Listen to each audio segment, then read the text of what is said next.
Shalom Razat anak Wulan Guritno, rayakan ulang tahun kekasih, momen romantis keduanya jadi sorotan.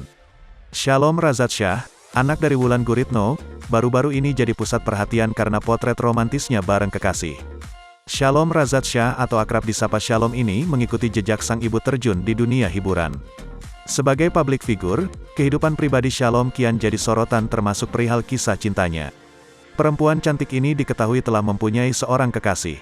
Hubungan Shalom dan kekasihnya yang selalu mesra sering curi perhatian.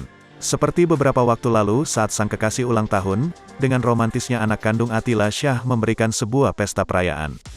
Kebersamaan Shalom dan kekasih di pesta ulang tahun tersebut cukup mencuri perhatian netizen.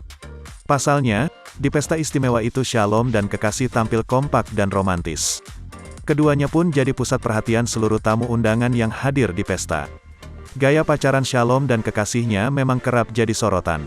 Begitupun saat pesta ulang tahun, Shalom dan kekasihnya terlihat begitu mesra. Melalui unggahan di Instagram, Putri Wulan Guritno tersebut membagikan sederet potretnya bareng kekasih.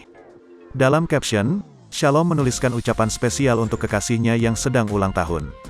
Hope today and every other day is as special as you always are to everyone. Semoga hari ini dan setiap hari sama istimewanya, seperti yang selalu kamu lakukan untuk semua orang, tulis Shalom dilansir dari Instagram, Rabu, tanggal 15 Juni tahun 2022.